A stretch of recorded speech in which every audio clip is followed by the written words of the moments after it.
राधा स्वामी दयाल की दया, राधा स्वामी सहाय। सुरत शब्द योग अर्थात राधा स्वामी योग में जब हम ध्यान में बैठते हैं तो सुरत की यात्रा आज्ञा चक्र से आरंभ होती है और आज्ञा चक्र से लेकर के अनामी धाम तक अनेकों प्रकाश के मंडल आते हैं, साथ के साथ अंधकार के मंडल आते हैं। जब प्रकाश के मंडल आते हैं तो वो धुन के मंडल होते हैं और जो अंधकार के मंडल होते हैं वो शब्द के मंडल होते हैं। यानी कि जहां प्रकाश है वहां एक्टिविटी है और वहां आनंद आता है। जब ध्यान करते हैं तो उसमें प्रकाश भी बढ़ जाता है और शब्द धुन भी हमें खुलकर सुनने लग जाती है। लेकिन जब धुन का मंडल पार करते हैं तो शब्द का मंडल आ जाता है जिसमें धुन गायब हो जाती है और उसका एक लय अवस्था में हम आ जाते हैं, जिसको हम समाधि अवस्था भी बोल सकते हैं। और ये लय अवस्था जो शब्द का मंडल होता है ये ऐसा होता है कि ये अंधकार का मंडल होता है। जब तक हम ब्रह्मलोक की चोटी तक सीमित रहते हैं या वहां तक पहुंचते हैं, केवल सचखंड में जाकर के जो शब्द के मंडल हैं वो प्रकाश के मंडल हैं। लेकिन जब सचखंड से नीचे जहां भी माया का पसारा, मन माया अविद्या का पसारा शुरू हो जाता है, तो वहां पर आकर के जो अंधकार के जो शब्द के मंडल हैं वो अंधकार के मंडल बन जाते हैं। और ये बीच बीच में जो प्रकाश के और अंधकार के मंडल आते हैं, ये अंधकार के मंडल इतना विस्तार होता है, एक लंबा चौड़ा इनका, कि इसमें जाकर के सूरत ऐसी डूब जाती है कि इसमें से निकलना मुश्किल हो जाता है। और महात्मा ये कहते हैं, संत महात्मा, के जो बीच के जो अंधकार के मंडल हैं इनमें सूरत जन्मों जन्मों तक भी पड़ी रह सकती है। ये तभी निकल पाती है जब एक पूर्ण करने का सौते संत सूरत को मिलता है, तो उसका सहारा लेकर के उसके प्यार और विरह में जब एक तड़प जगती है तो उसके बाद ही सूरत इन अंधकार के मंडलों से निकल पाती है। तो अब जो इनके बारे में जो कहा गया है स्वामी जी महाराज और हुजूर महाराज ने, मैं उनका प्रमाण आपको दूंगा। जो प्रकाश के स्वरूप और दर्जों का वर्णन करते हुए प्रेम पत्र राधा स्वामी पहला भाग के वचन 16वां में हुजूर शालिग्राम जी महाराज कहते हैं कि पहले सफेद और साफ रोशनी होती है, यह दयाल देश का रूप है। यानी कि जो सफेद और साफ रोशनी है यह दयाल देश का रूप है और बाकी सफेद रोशनी के दयाल देश की रचना के दर्जे गुप्त हैं। यानी कि जो सचखंड है वहां सफेद और साफ रोशनी है और वो दयाल का देश कहा जाता है। फिर कहते हैं, और जहां से कि सफेदी के ऊपर सुर्खी शुरू हुई वह त्रिकुटी का नमूना है। सुर्खी का मतलब होता है लाल रंग, यानी कि त्रिकुटी पर आकर के गहरा लाल रंग हमें दिखाई देता है, जिसको कबीर साहब कहते हैं कि लाली मेरे लाल की जित देखूं तित लाल, लाली देखण मैं गई मैं भी हो गई लाल। अब आगे कहते हैं, और जहां से कि सुर्खी के ऊपर यानी कि लाल रंग के ऊपर जरद रोशनी होती है, पीली रोशनी, पीला रंग, सब्जी मायल शुरू हुई। सब्जी मायल होता है जैसे अलग अलग तरह की सब्जियां होती हैं, उनके अलग अलग तरह के रंग होते हैं, तो वो शुरू जब होती है तो जो एक पीला रंग शुरू हुआ था लाली के ऊपर त्रिकुटी में, और उसके नीचे जब सहस्रार में आते हैं तो वहां पर उसके ऊपर जो सब्जियों के अलग अलग रंग होते हैं और पीली रोशनी है वो शुरू हो जाती है। तो कहते हैं फिर आगे, वह सहस्र दल कमल का नमूना है। इस पॉइंट में मैं फिर पढ़ के सुनाता हूं आपको। और जहां से कि सुर्खी के ऊपर यानी कि लाल रंग के ऊपर जरद रोशनी, पीली रोशनी, सब्जी मायल शुरू हुई, अलग अलग रंग शुरू हुए जैसे सब्जियों के रंग होते हैं, वह सहस्र दल कमल का नमूना है। क्योंकि सहस्र दल कमल में हजारों रंग का जो दल का कमल होता है, जो फूल होते हैं जैसे अलग अलग रंगों के, और उनके ऊपर अलग अलग रंग की पंखुड़ियां होती हैं। इस तरह से सहस्र दल कमल पर आकर के हमें अनेकों रंग का प्रकाश दिखाई देने लग जाता है, जिसको हजारों रंग का जैसे कहते हैं, हजारों जैसे सूरज निकल जाते हैं तो उनका रंग भी अलग अलग हमें दिखाई देता है। तो सहस्रार में आकर के वो पूरी तरह से खिल जाता है। फिर आगे कहते हैं, जहां से कि शाही मायल रोशनी शुरू हुई। शाही का मतलब जैसे नीली स्याही होती है, और फिर धुआं वगैरह, जैसे धुआं आ गया, आपका धुएं का रंग आ गया, वह पिंडी रचना का वाच रूप है। यानी कि जब नीचे सहस्रार से नीचे जब सूरत आती है तो वहां से नीला रंग शुरू हो जाता है और नीले से फिर सांवला और काला रंग शुरू हो जाता है, क्योंकि वहां पिंडी रचना की शुरुआत हो जाती है। तो इस तरह से स्वामी जी महाराज इसमें राधा स्वामी प्रेम पत्र राधा स्वामी पहला भाग में इस तरह से कहते हैं। उसके बाद फिर क्या कहते हैं हुजूर महाराज के प्रेम पत्र राधा स्वामी दूसरा भाग के वचन 21 के 10वें पॉइंट में इस प्रकार लिखते हैं कि जितने रंग हैं वह ब्रह्मांड और पिंड देश यानी दूसरे और तीसरे दर्जे में रचना के हैं। दूसरा और तीसरे दर्जे की रचना कौन सा कह रहे हैं? ये दूसरे की जो ब्रह्मलोक है और तीसरे की जो पिंड लोक है। तो कहते हैं कि जितने रंग हैं सब ब्रह्मांड और पिंड देश यानी दूसरे और तीसरे दर्जे में रचना के हैं। तो उसके बाद फिर क्या कहते हैं कि जो पहले लाल रंग और फिर पीला रंग और फिर नीला रंग, श्याम रंग और यही रंग तीनों गुण सतोगुण, रजोगुण और तमोगुण के हैं। यानी कि लाल रंग, नीला रंग और श्याम रंग, यही जो तीनों रंग हैं ये सतोगुण, रजोगुण और तमोगुण के हैं। और बाकी के रंग इन तीनों की कमी या बेसी और मिलौनी से जाहिर हुए। इस देश सत देश में जो श्वेत रंग है, जो सफेद रंग है, वह किसी कदर निर्मल है, लेकिन जब नीचे के मंडलों में आता है तो उसके ऊपर दूसरे रंग प्रकट हो जाते हैं उसके साथ मिल करके। इससे ये स्पष्ट है कि ब्रह्मांड तक प्रकाश और अंधकार की आंख मिचौनी चलती रहती है। अतः जब हम अज्ञा चक्र से जब संसार से जब ऊपर जाते हैं तो जहां तक ब्रह्मांड होता है, ब्रह्मलोक होता है, पार ब्रह्म होता है, वहां तक प्रकाश और अंधकार की आंख मिचौनी चलती रहती है। महाशून्य तक काल पुरुष व माया की चेतना विद्यमान रहती है। इससे ऊपर सचखंड में अंधकार नहीं रहता है। यहाँ पर प्रकाश ही प्रकाश है, अंधकार के मंडल नहीं है। यहाँ का प्रकाश ही सबका स्रोत है। सूरत स्वयं भी इसे देखते देखते प्रकाश रूप हो जाती है। ब्रह्मांड तक की रचना का विवरण देते हुए हुजूर महाराज फिर कहते हैं, प्रेम पत्र राधा स्वामी दूसरा भाग के वचन 21 के 15वें पॉइंट में कहते हैं, सूरत चैतन्य नूरानी है, नूर रूप है सूरत, यानी कि आत्मा जो यात्रा करती है रूहानी। कहते हैं कि सूरत चैतन्य नूरानी है और काल अंधेरा रूप है। इस वास्ते अपनी हद में यह हमेशा उसको निगलता उगलता रहता है। ये कहना चाह रहे हैं हुजूर महाराज कि जो काल है वो अंधेरा रूप है, उसका काला रंग है, और ये जब तक इसकी हद रहती है, और इसकी हद रहती है पार ब्रह्म तक, सचखंड के नीचे तक, तो वहां तक इसका जो अंधेरा रूप है वो सूरत को या सूरत के प्रकाश को निगलता उगलता रहता है।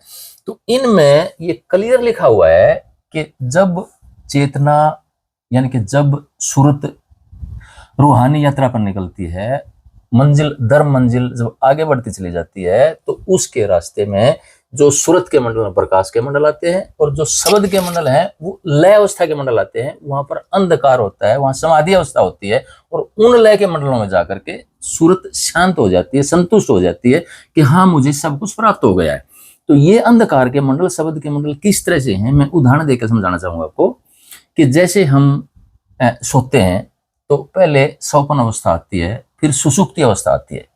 जागृत से सौपन और सौपन से सुषुप्ति अवस्था आती है, यानी कि सुषुप्ति अवस्था में जाकर के हम अंधकार की लय में जाकर के समा जाते हैं। वहां अंधकार, भारी अंधकार की मात्रा है, वहां कोई होश नहीं है, कोई विचार नहीं है, कोई देवता देवी देवता नहीं है, कोई रंग भेद का रूप नहीं है वहां पर। तो वहां पर जाकर के अंधकार ही अंधकार होता है। लेकिन जब हम उससे बाहर आते हैं उठ करके, तो वहां से हम चेतना लेकर के वापिस आते हैं, होश लेकर के वापिस आते हैं, और जो ऊर्जा है वो उसी से हमें प्राप्त होती है। जो अंधकार का मंडल है, जो लय की अवस्था है, जो सुषुप्ति है, जो गहरी निंद्रा है, वहां पर जाकर के हम ऊर्जा बटोर करके वापिस आते हैं, फिर सौपन में आते हैं, फिर जागृत में आते हैं, और फिर हम सारा दिन काम करते रहते हैं। तो हमारे लिए जो इंटरेस्टिंग स्टेज है वो जागृत और सौपन तक होती है। वहां पर हमारी भावनाएं भी काम करती हैं, हमारी सब तरह के संस्कार हो जागृत रहते हैं सौपन तक। लेकिन गहरी निंद्रा में जाकर के हमारी सारी इंद्रियां भी सो जाती हैं, मन बुद्धि अहंकार भी सो जाते हैं, और हम समरूप हो जाते हैं, यानी कि समाधिस्थ हो जाते हैं, लय अवस्था आ जाती है। लेकिन वो अवस्था अंधकार की अवस्था है। तो इसी तरह जब सूरत यात्रा करती हुई ऊपर चढ़ती है, तो जब भी शब्द के मंडल आते हैं तो वो अंधकार के मंडल होते हैं। तो जब हम अभ्यास शुरू करते हैं तो सबसे पहले आज्ञा चक्र के ऊपर, यानी कि जो शिव नेत्र या दिव्य चक्षु जिसको कहा गया है, या दोनों आंखों के बीच में जब हम ध्यान करते हैं तो उसमें धीरे धीरे जो एक प्रकाश है मन और माया का, जो रंग है, यानी कि जो काला रंग है या एक सांवला रंग है या फिर नीला रंग है, वो हमें दिखाई देने लग जाता है। क्योंकि मन माया का वही रंग है नीचे आकर के। जो सूरत का रंग था, जो उजला रंग था, वो मन माया के, यानी कि पिंडी रचना में आकर के, शरीर में आकर के, नीचे आकर के उसका रंग सांवला हो जाता है, काला हो जाता है। इसीलिए जब हम ध्यान में आंख बंद करके बैठते हैं, सामने देखते हैं, तो चेतना के ऊपर हमें काला रंग दिखाई देता है, और उसका जब हम कंसंट्रेशन लगातार करते हैं तो वो रंग धीरे धीरे खिलने लग जाता है। और वो खिलता हुआ, जैसे कमल का फूल, इसलिए कमल दल कहा गया इसको, जो अलग अलग रंग के कमल के रंग खिलते चले जाते हैं और वो रोशनी आगे बढ़ती चली जाती है। तो इसमें क्या होता है कि जब आज्ञा चक्र पर हम ध्यान करते हैं तो शुरू शुरू में हमें प्रकाश दिखाई देता है, और वो भी सांवले रंग का, नीले रंग का। तो उसमें क्या होता है कि वो भी ऐसा होता है कि एक दिन जब हमें दिखाई दे जाता है तो हो सकता है आगे 10 दिन तक, 20 दिन तक, महीने तक भी नहीं दिखाई दे। दोबारा हो सकता है कि हम उसी अंधकार के मंडल में पड़े रहें। लेकिन अगर सच्चा खोजी है, सच्चा ध्यान करने वाला व्यक्ति है, और सदगुरु से प्रेम करता है, और सुमरन उसका पक्का है, तो इसमें से निकल सकता है वो। तो इसके जो अंधकार था सामने, वो धीरे धीरे उसके सामने कई बार फिर प्रकाश रूप में प्रकट होने लग जाता है, प्रकाश रूप में खिलने लग जाता है। वही जैसे सुदर्शन चक्र घूमता है उस तरह से वो प्रकट होने लग जाता है बार बार। लेकिन जब ऐसी अवस्था आती है, तो जब कुछ टाइम के बाद जब आज्ञा चक्र का ध्यान पूरा हो जाता है, तो आज्ञा चक्र के ऊपर भी एक अंधकार का मंडल आता है, जिसको कई लोग, कई ऋषि महात्मा उसे अंड का नाम देते हैं, यानी कि अंडा, यानी कि ब्रह्मांड का जो बीज रूप में यहाँ विराजमान है। और इस अंड के देश में उसको, सूरत को जो प्रकाश होता है, जो ऊपर के मंडलों की जो एक शब्द धुन होती है, 10 प्रकार के शब्द होते हैं, इस अंड के जो देश है, जो मंजिल है, ये जो आज्ञा चक्र के ऊपर पड़ती है, तो यहाँ 10 प्रकार के शब्द जो चेतना को सचखंड तक सुनाई देते हैं, जो सूरत को सचखंड तक सुनाई देते हैं, वो यहाँ पर छाया रूप में मौजूद होते हैं। यानी कि वो जो 10 प्रकार के शब्द हैं, जो प्रकाश के शब्द हैं, यहाँ वो सुनने लग जाते हैं। तो इस तरह से जब ध्यान करने वाला जो योगी होता है, वो सोचता है कि मैंने सब तरह के जो जो शब्द होते हैं, चाहे बीन की बांसुरी है, चाहे वीणा का शब्द है, चाहे ओंकार की धुन है, चाहे घंटे का शब्द है, जैसे उसको घंटियां सुनती हैं शुरू में, तो वो सोच लेता है कि घंटे का शब्द है। तो इस तरह से यहाँ जो अंड है, यानी कि आज्ञा चक्र के ऊपर है, ये अंधकार का मंडल है, और बहुत भारी अंधकार का मंडल है ये। इसमें सारी जिंदगी भी आदमी पड़ा रह सकता है, अगर उसके अंदर प्रेम और भक्ति और विरह की एक जागृति नहीं होती है, तो यहाँ सारी जिंदगी भी पड़ा हुआ रह सकता है। और मैं जब एक लिटरेचर में से निकला, मैंने महात्माओं की वाणी जब पढ़ी, तो ये मिला कि 90 से 95% जो मतांतर हैं या धर्म हैं, उन सभी की उत्पत्ति यहीं से हुई है। यहां जब उनको प्रकाश रूप में परमात्मा के, ईश्वर के, खुदा के या गॉड के दर्शन हुए, तो उसी को गॉड मान लिया गया। और उसमें जो शब्द की ध्वनि, जो छाया थी ऊपर के मंडलों की, ऊपर के शब्दों की, उनको सोच करके ये मान लिया कि यही अनहदनाद है, यही परमात्मा का एक शब्द है, जिनको हमने सुन लिया है। और यहाँ से 90 से 95% जो मतांतर हैं, धर्म संप्रदाय हैं, उनका जन्म यहीं से हुआ है, यानी कि इसी के अंधकार से हुआ है। इसी के अंधकार में जाकर के वो कहते हैं कि यहाँ परमात्मा के दर्शन की या परमात्मा के अनुभव की पूर्ति हो गई है। और कुछ कुछ अनुभव जो सूरत के सिमटाओं के हैं, वो भी यहाँ हमें अनुभव होने लग जाते हैं। जैसे क्या है कि पैरों का हल्का सा सुन होना, या छोटा साइज हो जाना, जैसे हम फैलने लग जाते हैं, सिकुड़ने लग जाते हैं, यानी कि बड़े हो जाते हैं, छोटे हो जाते हैं, बाहरी हो जाते हैं, हल्के हो जाते हैं, इनको 8 सिद्धि 9 निधि के नाम से पुकारा गया है। तो हम सोचते हैं कि इस तरह से हमने पूरी एक आध्यात्मिक अनुभूति कर ली है और यहाँ से लगभग सारे धर्म और मतांतर, यहाँ से बल्कि बड़े बड़े जो मैं देखता हूँ कि जो ध्यान करने वाले योगी हैं वो भी यहीं इसी जगह आकर संतुष्ट होकर के रुक जाते हैं, क्योंकि ये रास्ता, इस यज्ञ का जो रास्ता है वो सहस्रार का रास्ता शुरू होता है। सहस्रार के बाद, सहस्रार का क्या है कि वो भी धुन का मंडल है, महाप्रकाशवान मंडल है। अब सहस्रार के बाद फिर शब्द का मंडल आता है, वो भी अंधकार का मंडल है। इसके बाद त्रिकुटी का मंडल आता है, वो भी महाप्रकाशवान, जहां ओंकार की धुन होती है, ओंकार का शब्द धुन होती है। उसके बाद भी लय मंडल आता है, फिर सुन का मंडल आता है। सुन के बाद महासुन का इतना भारी अंधकार का मंडल आता है कि वहां से निकलना ही मुश्किल हो जाता है।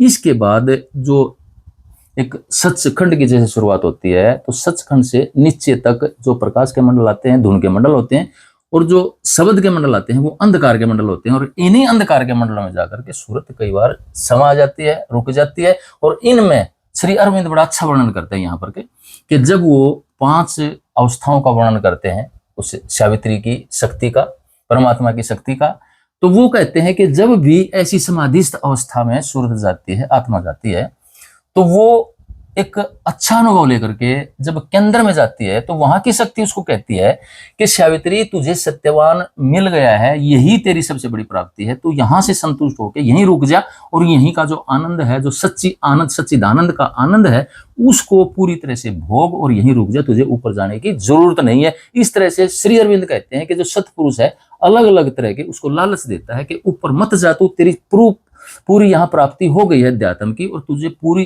तरह से परमात्मा की प्राप्ति हो गई है।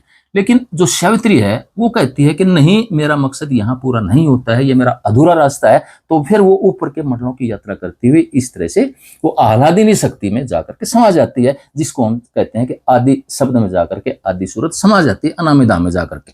तो इस तरह के जो अंधकार के मंडल हैं, उन अंधकार के मंडलों में सूरत का डूब जाना एक बहुत बड़ी इसमें सोचने की बात है, बड़ा चिंता की विषय है कि अध्यात्म के जो योगी हैं, जो ध्यान करने वाले हैं, उनको ये ध्यान रखना होता है कि कहीं मैं बीच में अंधकार के मंडल में जाके मेरी लय अवस्था तो नहीं आ गई है, क्या मैं लय मंडल में जाकर के अंधकार के मंडल में जाके समाधिस्थ तो नहीं हो गया हूँ। क्योंकि जो अंधकार के मंडल होते हैं वो शब्द के मंडल होते हैं, सचखंड में जाकर के ही जो लय मंडल होते हैं, शब्द के मंडल होते हैं, वो प्रकाशित होते हैं। और उसमें भी उसका मैं अलग से वर्णन करूंगा कि सचखंड में जाकर किस तरह से पता चलता है कि आखिरी मंजिल यानी कि अनामी धाम में सूरत जब पहुंचती है तो उसका अनुभव क्या होता है। ये शायद मैं अगली जो आपको वीडियो बनाऊंगा उसमें बताऊंगा। तो इसमें यही बताया कि जो भी रास्ते के जो अंधकार के मंडल आते हैं, उनमें जो अंधकार होता है, काल और माया का रूप होता है, वो सूरत को निगल लेता है, अपने पेट में धर लेता है और इस तरह से निगलता और उगलता रहता है। तो इस तरह से ध्यान में हमें सदगुरु प्रेम में लिपट करके आगे बढ़ते चलें तो इनके अंधकार के मंडलों से हम बाहर निकल सकते हैं। सतगुरु प्रेम और सुमरण, 2 चीजें, और विरह, ये चीजें ऐसी हैं जो अंधकार के मंडल से सूरत को निकाल सकती हैं। राधा स्वामी।